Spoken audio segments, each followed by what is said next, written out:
لیکن ساتھ ساتھ ان ججوں کو بتائیں کہ یہ فتنہ تم پیدا کر رہے ہو، اسے فیصلے دے کے ہم نہیں۔ یہ فتنے نہیں ہونے چاہیے، یہاں تک تو میں آپ کے ساتھ ہوں، لیکن فتنہ پیدا کرنے والے کو کتنی بڑی سزا ملے گی ایک بار پھر ماشاءاللہ کھڑے ہو کر یہ بھی بتا دیجئے کہ جو 25 کروڑ عوام میں فتنہ پیدا کرتا ہے، جو پتہ نہیں کتنی لاکھوں میں تنخواہیں لے کر اس قوم کو اپنی قلم کے ذریعے اس آگ میں جھونکنا چاہتا ہے، ہمارے ایمانوں پر لگانا چاہتا ہے، ہمارے جذبوں کو بتانا چاہتا ہے، اس کو کہ یہ فتنہ تم پیدا کر رہے ہو، یہ بھی بتاؤ کہ ہم لہذا یہ فتنے نہیں ہونے چاہیے، یہاں تک تو میں آپ کے ساتھ ہوں، لیکن فتنہ پیدا کرنے والے کو کتنی بڑی سزا ملے گی ایک بار پھر ماشاءاللہ کھڑے ہو کر یہ بھی بتا دیجئے کہ جو 25 کروڑ عوام میں فتنہ پیدا کرتا ہے، جو پتہ نہیں کتنی لاکھوں میں تنخواہیں لے کر اس قوم کو اپنی قلم کے ذریعے اس آگ میں جھونکنا چاہتا ہے، ہمارے ایمانوں پر ضرب لگانا چاہتا ہے، ہمارے جذبات پر کھیلنا چاہتا ہے، اس کو کتنی بڑی سزا ہم دینے جا رہے ہیں، یہ بھی پتا ہونا چاہیے۔ لہذا ہماری جان مال، ہماری سیاسی وابستگیاں، یہ سب جوتے کی نوک پر ہیں جہاں پر نبی پاک صلی اللہ علیہ وسلم کی حرمت کی بات آتی ہے۔ جناب والا، وہاں پر یہ بات کی گئی کہ وہ اپنی بلڈنگ کے اندر، اپنی چار دیواری کے اندر اپنی مرضی سے کوئی بھی چیز وہ وہاں پر پیش کر سکتے ہیں اور اس کی بات کر سکتے ہیں۔ میں سوال پوچھتا ہوں اپنی سپریم کورٹ آف پاکستان کے ججی سے کہ جناب والا مجھے یہ بتائیں کہ ہم سب باشعور مسلمان ہیں اور ہمارے ہاں کسی کو کافر قرار دینا، کسی کے اوپر فتوے لگانا اور کسی کی توہین کرنے کی اجازت نہیں ہے۔ ہم کیا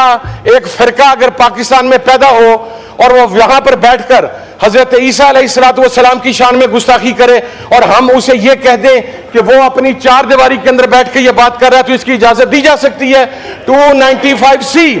صرف نبی پاک صلی اللہ علیہ وسلم کی حرمت کی ضامن نہیں ہے۔ 295C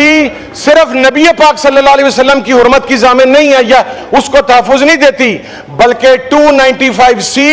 1,24,000 کم و بیش انبیاء و مرسلین میں سے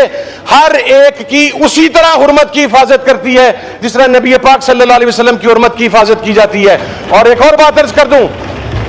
کہ یہ نبی کی حرمت کی جو بات ہے، ہم نبی کی حرمت کے محافظ ہو ہی نہیں سکتے، ہماری اوقات اتنی نہیں ہے، ہماری جرأت اتنی نہیں ہے، اس لیے کہ اللہ رب العزت نے اپنے نبی کی حفاظت، اس کی حرمت کی حفاظت کی ذمہ داری خود اپنے ذمہ لی ہے۔ ہم تو اپنی آخرت بچانے کے لیے اور اپنی قبر کے لیے نبی کی حرمت کی بات کرتے ہیں۔ تو اس لیے جج صاحب خان کی اس قسم کی رائے کو میں جوتے کی نوک پہ رکھتا ہوں اور میں کہتا ہوں کہ آج ہی قرارداد مذمت پاس ہونی چاہیے کہ آئندہ کسی کو ہمت اور جرأت نہ ہو۔ اور میں یہ بھی بتانا چاہتا ہوں اسپیکر صاحب، میں ذمہ داری سے بتانا چاہتا ہوں، میں کسی کو کہوں گا نہیں کہ تم خدا نخواستہ کوئی تلوار اٹھاؤ، خدا نخواستہ کوئی بندوق اٹھاؤ، خدا نخواستہ ایسے شخص کا سر قلم کرو، مگر ہم نہیں کہیں گے ایسے مسلمان ہیں جو ایسا نہ ہو کہ خدا نخواستہ کوئی ایسا اقدام کرے۔ تو اس اقدام کو روکنے کے لیے بہتر یہ ہے کہ اس راستے کو آپ روکیں اور جج صاحبان کو ایک پیغام دے دیں کہ آپ اس کے مجاز نہیں ہیں۔ میں تو حیران ہوں اس بات پہ، جج صاحب پتہ نہیں آنکھیں بند کر کے اس طرح کے فیصلے صادر کرتے ہیں۔ چار دیواری میں جرم ہو تو